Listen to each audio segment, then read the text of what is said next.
No, President Biden spoke by phone today with President Xi Jinping of the People's Republic of China. Purpose of the call was to build on the two leaders' meeting in Woodside, California back in November of last year.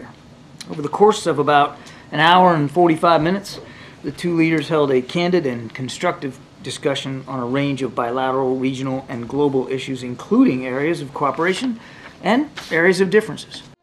आज हम अमेरिकी राष्ट्रपति Joe Biden और चीनी राष्ट्रपति Xi Jinping के बीच हुई महत्वपूर्ण फोन कॉल के बारे में बात करेंगे।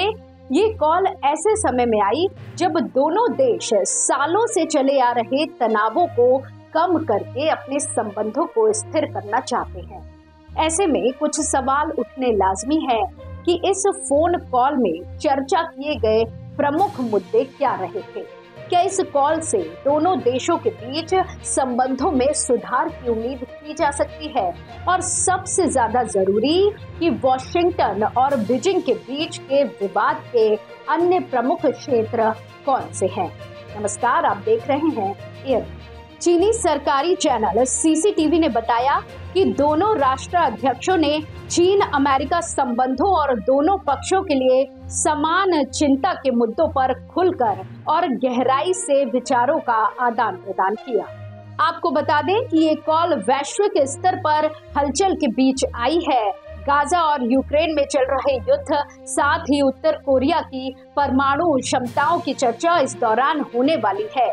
वॉशिंगटन बीजिंग संबंधों में तनाव पैदा करने वाले ताइवान, दक्षिण चीन सागर में चीन की हालिया उकसावे वाली कार्रवाइयों और बीजिंग के मानव अधिकारों के हनन जैसे अन्य मुद्दों पर भी चर्चा होने की उम्मीद है।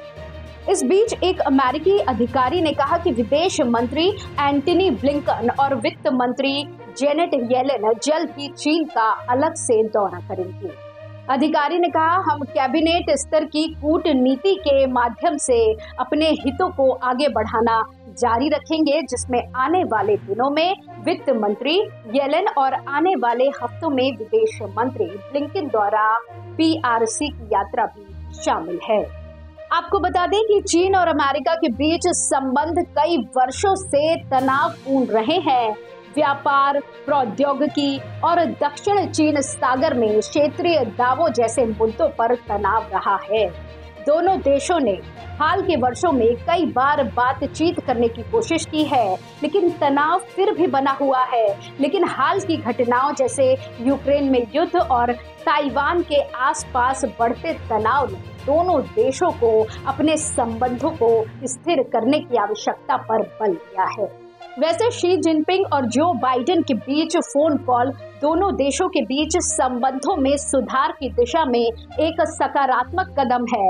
हालांकि ये ध्यान रखना महत्वपूर्ण है कि कई महत्वपूर्ण मुद्दे अभी भी अनसुलझे हैं।